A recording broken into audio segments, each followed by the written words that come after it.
and Disney Plus is finally live. So I just want to do a quick first impressions and preview of what the interface looks like on the PC. I did do this on the Roku, which worked fine, the cell phone, and the PlayStation 4, and it all worked pretty good.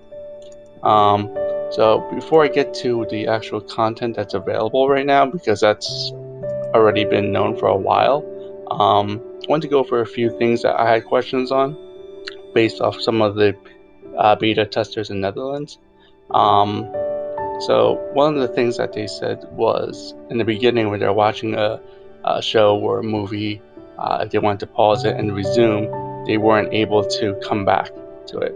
Well, I'm glad to say that you can see that I started playing a few things and you can resume back where you left off.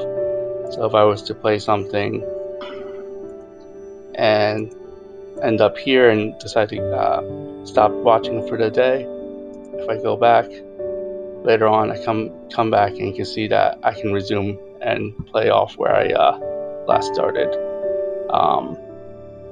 Another thing was similar to Netflix. If you were to watch an episode, you can skip the intro, which is great. And lastly, one of the big complaints was that on the PC, people couldn't use a space bar to pause the show.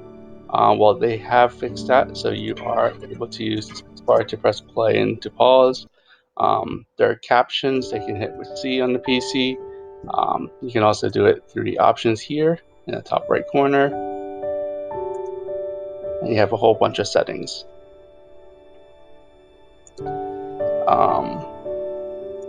They also let you cast to other devices and have your basic viewing options here. On a PC, you can hit M for muting, get left and right arrow keys to fast forward 10 or 20 seconds, as well as A and D, which is kind of cool, and obviously F for full screen and escape to escape full screen. So those were some of the bigger questions I had, just really basically the resuming from where you left off. I'm online right now, so I'm not able to download any of it, but I was able to use my download the Disney Plus app, and from there you can hit the download button. Basically next to the season or individual episodes, there's a little download button that you can download, and when you're offline you can view those. I just did that on my phone, and it worked pretty well, so I have no complaints.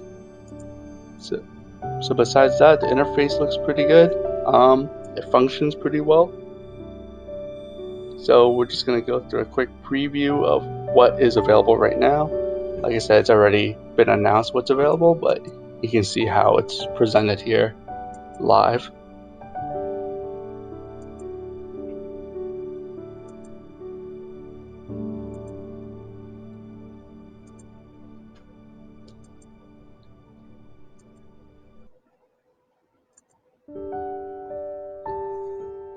So on the front page, you have a little banner of, I guess, the bigger things that you want to watch.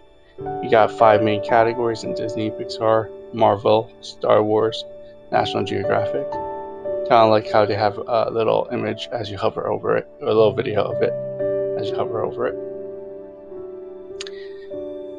So here on the front page, it's just a slew of everything. So they have originals here, and I'll just quickly go through all these. And that's it. These are recommended. I only literally just clicked on The Simpsons and Avatar, so this is what they already recommended somehow.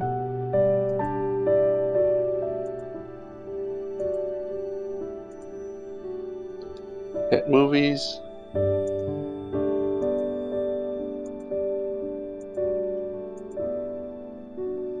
Here's my continue watching here. Trending. Also, I should note that if I wanted to add something to my watch list, you can hit that little plus sign, and when you hit the plus sign and you click on your watch list, it'll show up here. And for whatever reason, if you don't want to have it on your watch list anymore, you just uncheck that plus, and you're good to go. So going back to the home page, trending.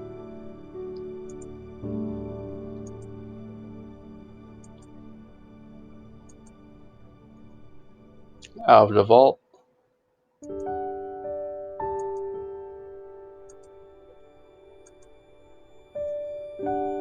Inspired by true stories.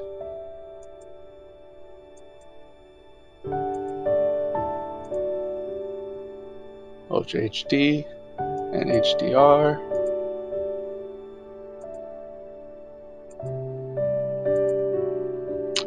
Disney Channel favorites.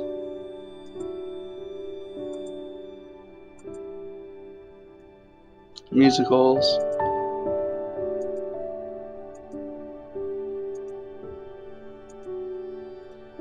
Throwbacks. This is kind of cool.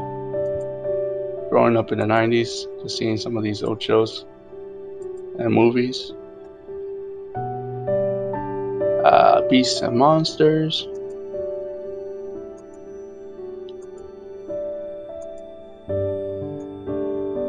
Not really sure how Meet the Robinsons was there. Nostalgic movies.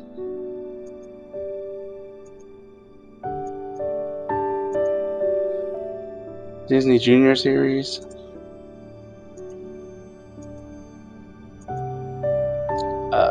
Feel Good Sports.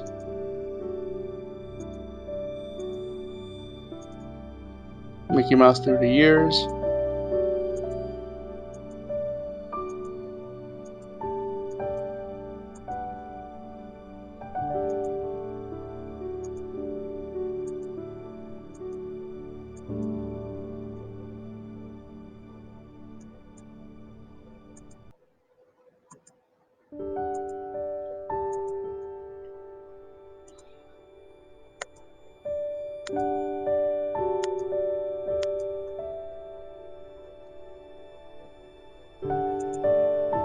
Just a few more left from the homepage. And actually going through these, I did have another thing I wanted to check out. One of the things I was kind of nervous was if I want to watch, say, The Lion King or something, the animated version of it, is it upscaled?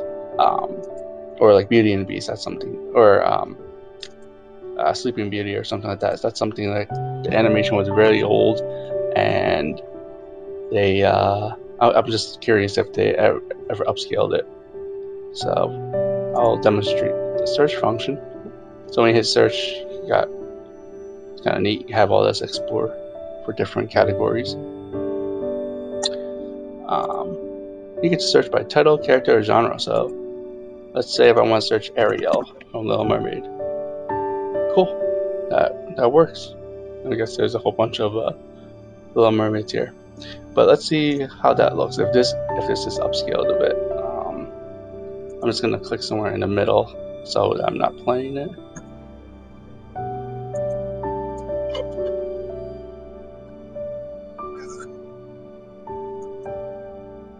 So the quality's not bad. I don't think they upscaled. I think they upscaled it a little bit, but it's not like it's like 480p or anything like that. So I'm glad to report that.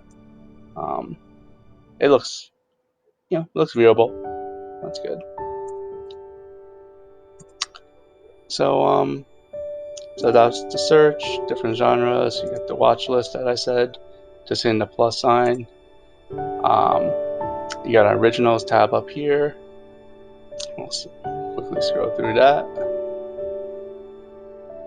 Movies. And of course, Disney Plus is going through a weekly rollout. So every week you'll start getting new additions and series.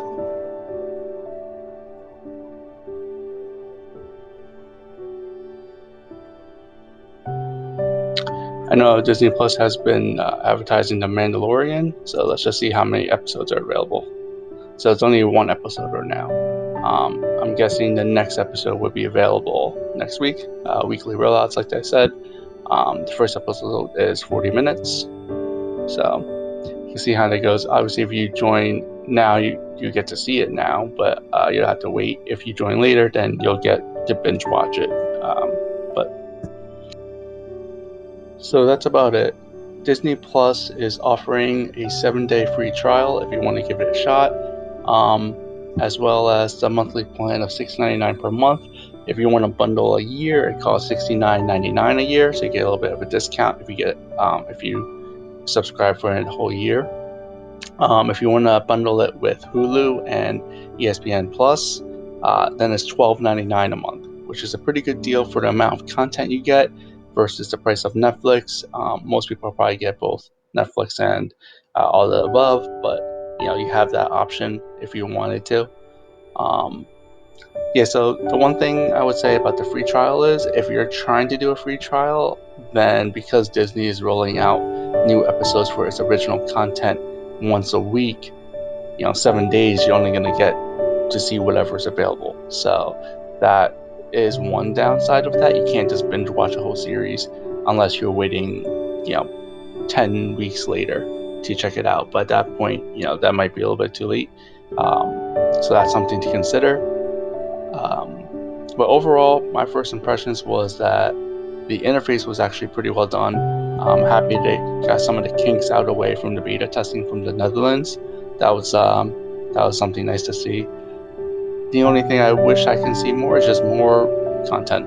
I think there's a lot of content as is, but it's more stuff that I've seen, which is what I was interested in from Disney.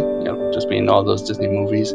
I would like to see more original series to watch for it to really compete with Netflix. But I think with the bundle pricing with Hulu, if that's something you're interested in, I think that's something you really can't go wrong with, since the pricing is so,